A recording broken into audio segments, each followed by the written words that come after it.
नमस्कार, मी मंदार जोशी. रसिको तारांगणमध्ये तुमचं खूप खूप स्वागत.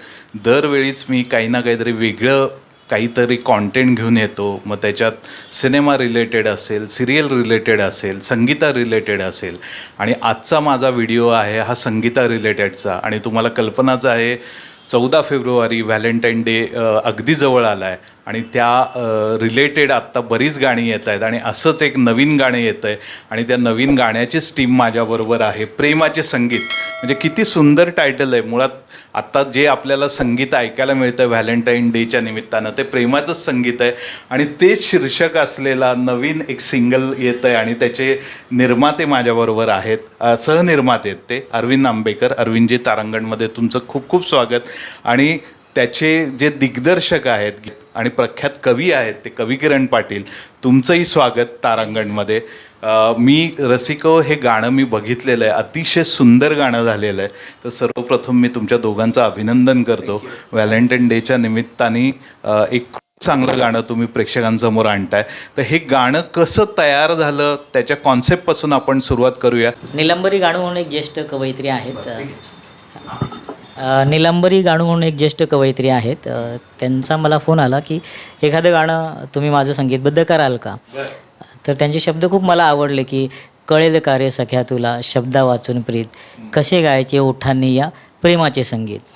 तर ते शब्द वाचल्यात मला खूप ते आवडलं. आणि मी आणि माझा मित्र जय, आम्ही दोघं जोडीने संगीत करत असतो.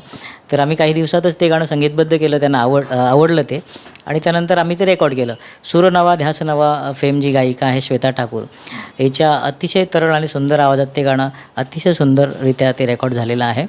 आणि त्यानंतर ह्या गाण्याची मग पुढची प्रोसेस सुरू झाली की याचा व्हिडिओ, कारण ज्येष्ठ संगीतकार दिवंगत पंडित यशवंत देवसाहेब असं नेहमी म्हणायचे की सध्या गाणं जे आहे ते प्रेक्षणीय झालेलं आहे, श्रवणीय नाही. तर त्यामुळे हल्ली लोक गाणं बघतात, ऐकत नाही फक्त. त्यामुळे आम्ही म्हटलं की हे सुंदर गाणं आहे, हे जर आपल्याला लोकांपर्यंत पोहोचवायचं असेल तर याचा व्हिडिओ होणं खूप गरजेचं आहे.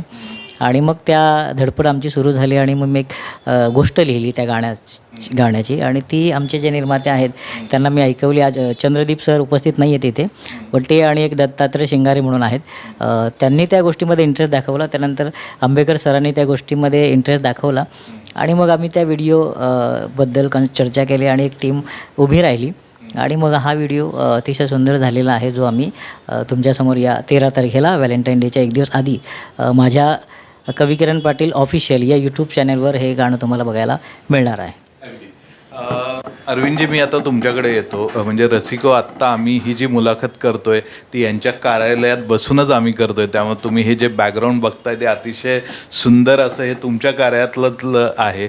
आणि मी आत्ता ही मुलाखत करण्यापूर्वी तुमच्याशी थोडी चर्चा केली. एक तर तुमचं प्रोफेशन अत्यंत वेगळं आहे आणि तुम्ही या संगीताच्या क्षेत्रात आलेला आहात.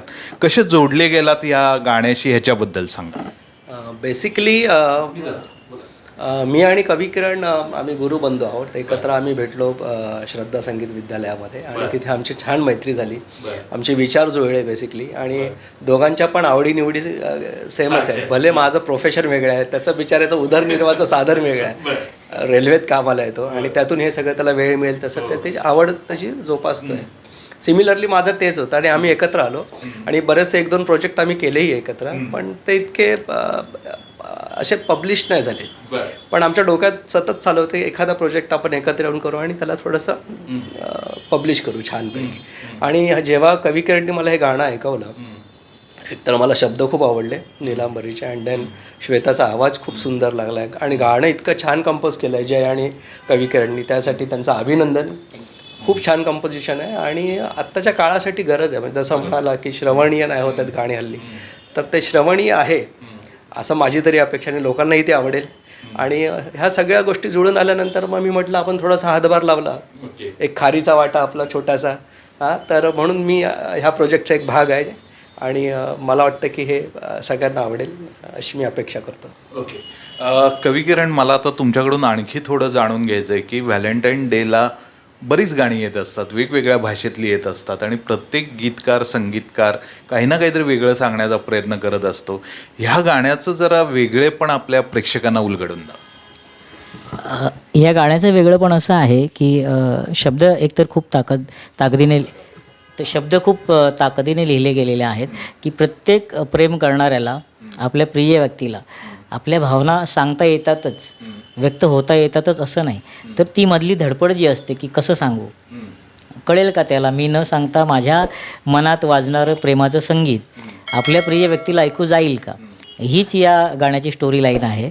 आणि ती व्हिडिओच्या माध्यमातून उलगडून दाखवण्याचा आम्ही एक प्रयत्न केलेला आहे. की आम्ही नेहमी म्हणतो की आता प्रेम आहे, तर प्रेम नसेल तर आपल्या कोणाच्या जगण्याला काही अर्थ नाही. जगभरात इतके चित्रपट येतात, लव्ह स्टोरीज, कादंबऱ्या, कविता, गाणी, पण कुणी असं म्हणू शकत नाही की माझं प्रेम दाखवून झालं किंवा सगळं सांगून झालं. प्रेम दरवेळी काहीतरी उरतंच ते ना, कारण ते असं कशात बांधू शकत नाही आपण, संगीतात म्हणा, शब्दात म्हणा, ते दरवेळी अजून अजून वाढत जातं. तर कोणी नाही म्हणणार. तर ती गोष्ट आहे की प्रेमाने आपल्या आयुष्याला एक वेगळा अर्थ येतो. एक व्यक्ती आल्यानंतर आपण किती जबाबदार होतो किंवा आपल्या आयुष्याला कसे रंग येतात, तर त्या सगळ्या गोष्टी त्या प्रेमामध्ये अंतर्भूत आहेत. आणि मला वाटतं जो कोणी ते गाणं बघेल, तो व्हिडिओ बघेल, गाणं ऐकेल, त्याला ज्याने कोणी प्रेम केलं असेल त्याला आपल्या प्रिय व्यक्तीची आठवण नक्की येईल. म्हणजे आणि रसिको, ज्यावेळी मी ह्याचा व्हिडिओ बघितला आणि मी एकदम, मला आश्चर्य वाटलं की खुद्द कवी किरणच त्या व्हिडिओमध्ये दिसत आहेत. छान दिसत आहे तुम्ही त्याच्यात. आणि तुमच्याबरोबरची जी नायिका आहे तिची निवड कशी केली त्याच्याबद्दलही सांगा. आणि मुळात गाणं रेकॉर्ड करण्याची प्रोसेस, तो किती एन्जॉयबल मोमेंट होत्या त्याच्याबद्दलही बोला. खरंच सगळीच कामं करताना खूप मजा येते, कारण आम्ही क्रिएटिव्ह लोक आहोत. तर सगळ्या प्रोसेसमध्ये ॲक्च्युली खूप आनंद मिळतो आम्हाला. तर सर्वप्रथम जेव्हा मी गाणं कंपोज केलं तेव्हा ते निलांबरी मॅडमला आम्ही ऐकवलं. तर त्यांना खूपच आवडलं ते. त्यानंतर रेकॉर्डिंगच्या प्रोसेसमध्ये मग कुणाचा आवाज, तर श्वेताला मी नुकतंच झी मराठीवर सूरनावा ध्यास नावामध्ये ऐकलं होतं आणि तो आवाज एक माझ्या कानात साठला होता.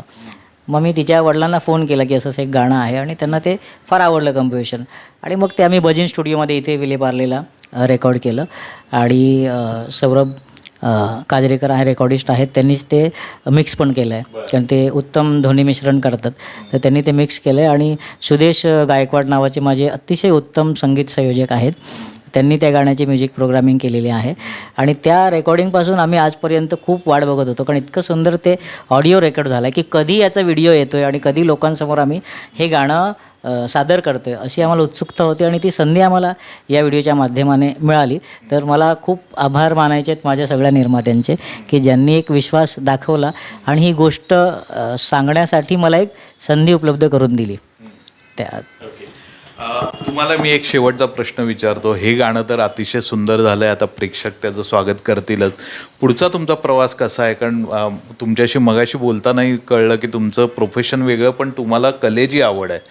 तर फ्युचर प्रोजेक्ट्स तुमचे काय आहेत? फ्युचर आता तशा बरेचसे आम्ही प्रोजेक्ट्सवर डिस्कशन चालू आहे आणि बघू आता जसं वेळ मिळेल किंवा आम्हाला दोघांनाही जसं कम्फर्टेबल असेल त्याप्रमाणे आम्ही बरेचसे प्रोजेक्ट एकत्र करण्याचा सध्या तरी प्लॅनिंगमध्ये आहोत. बरोबर. मला वाटतं की कविकरण ह्या आपल्या छोटेखानी मैफलीची सांगता, तुम्ही काहीतरी गुणगुणून हेच गाणं आपल्या प्रेक्षकांना ऐकावं असं मला वाटतं. ते गाण्यापेक्षा माझा आवाज आता फारच खराब आहे, पण वाटतं एखादी कविता मी ऐकवतो तुम्हाला. की मी असं म्हणतो की कथांना शेवट असतो, प्रेमकथांना नाही. तर त्याचं असं लिहिलं होतं की मी कृष्ण सावळा साधा ती प्रेम बावरी राधा, मी कृष्ण सावळा साधा ती प्रेम बावरी राधा, दोघांची मने गुलाबी दोघांना प्रेमळ बाधा, दोघांना प्रेमळ बाधा, मी सूर छेडता वाजे त्या हृदयामधले गाणे, मी सूर छेडता वाजे त्या हृदयामधले गाणे, हे तिच्या इशाऱ्यावरती श्वासांचे येणे जाणे, राधा कृष्ण हवा ही दिशा दिशातून गाते, राधा कृष्ण हवा ही दिशा दिशातून गाते, ही प्रेमाची परिभाषा हे युगायुगांचे नाते, हे युगायुगांचे नाते. तुमचाही थोडा पुढचा प्रवास सांगा. आणखी कशा प्रकारचं काम तुम्हाला करायचं? सध्या मी जे काम करतो आहे ते सगळंच खूप छान आहे, पण मला फार आनंद आहे की जी लोकं मला भेटतात, समजा अरविंद सरांसारखी, की ती मला फार फ्रीडम देतात. आता या गाण्यामध्ये मला दिग्दर्शनाचा अनुभव नाही आहे, तरी पण त्यांनी माझ्यावर विश्वास दाखवला. ज्या पद्धतीने मी त्याला गोष्ट नरेट केली, आता ती केल्यानंतर त्यांनीच आग्रह केला की ही गोष्ट तुम्हीच मांडा. त्यानंतर माझे जे असिस्टंट डिरेक्टर आहेत नीलकंठ वाघमारे, त्यांना आम्ही इन केलं या प्रोजेक्टमध्ये. तर तेव्हा त्यांना सांगितल्यानंतर त्यांनी हा आग्रह केला की तो जो रोल आहे, जी माझी भूमिका आहे छोटीशी या गाण्यामध्ये, तर ती दुसऱ्या कोणी करण्यापेक्षाही तुम्हीच करू शकता. तर मग मला असं वाटलं की जर आपल्या बरोबरच्या लोकांना, आपल्या टीमला जर आपल्यावर एवढा विश्वास आहे, तर मग आपण कशाला मागे राहा. आणि हेच असतं ना की तुम्हाला तुमचं टॅलेंट एक्सप्लोअर करण्यासाठी जर एवढी लोक सपोर्ट करत असतील तर आपण मागे राहण्याचं काही कारण नाही. त्यामुळे त्याच्यात मी तो रोल केला. आणि या गाण्याचा जो चेहरा आहे, कृतिका सातार्डेकर, एक नवीन मुलगी आहे आणि खूप सुंदर ती काम करते. तर त्याची निवड मी इंस्टाग्रामला एक ॲड केली होती की आम्ही एक नवीन प्रोजेक्ट करतो आहे आणि त्यासाठी आम्हाला एक लीडिंग ॲक्ट्रेसची गरज आहे. तर तिथून खूप प्रोफाईल मला आल्या होत्या. त्यातून काही मी 4 मुलींचं सिलेक्शन केलं आणि त्यातून मग जाऊन कृतिकाचं सिलेक्शन फायनल झालं आणि आम्ही भेटलो, डिस्कशन केलं. त्यानंतर तिच्या नावावर शिक्कामोर्तब झालं आणि हे गाणं तिच्यावर आम्ही चित्रित केलं. किती छान कवी किरण अरविंदजी. मला आनंद कुठं वाटला की आपल्याकडं सतत चांगलं काम येत असतं आणि नवीन नवीन लोक आपल्या या क्षेत्रात येत आहेत, काहीतरी चांगलं आणत आहेत. आणि आमचा तारांगणचा हा नेहमी हाच विचार असतो की जे नवीन टॅलेंट येतं आहे ते लोकांसमोर आपण मांडायला हवं. त्यामुळं रसिको, हे गाणं तुम्ही आवर्जून ऐका आणि तुमच्या प्रतिक्रिया नोंदवा आणि स्पेशली आमचं तारांगण चॅनल लाईक करा, शेअर करा. आणि हे जे गाणं ज्या चॅनलवर अपलोड होणार आहे किंवा तुम्हाला दिसणार आहे त्या चॅनलचं नाव आहे तुमच्याच तोंडाने सांगा. रसिक प्रेक्षकांनी नेहमीच आमच्या पाठीवर एक शाबासकीची थाप दिलेली आहे. कवी किरण पाटील ऑफिशियल असं माझ्या यूट्यूब चॅनलचं नाव आहे. या चॅनलवर हे गाणं 13 तारखेला फेब्रुवारीच्या संध्याकाळी रिलीज होणार आहे. तर तुम्ही सगळ्यांनी नक्की आमचं हे गाणं बघा आणि तुम्हाला जर आवडलं तर तुमच्या प्रतिक्रिया आमच्यापर्यंत येऊ द्या. थँक्यू. तर रसिको, जसं कवी किरणनी आवाहन केलं आहे की व्हॅलेंटाईन डेच्या पूर्वसंध्येला हे गाणं अपलोड होतं आहे, तुम्ही ते नक्की बघा आणि तुमच्या ज्या काही प्रतिक्रिया आहेत त्या नक्की आम्हाला कळवा. पुन्हा भेटू एका नवीन व्हिडिओमध्ये. धन्यवाद.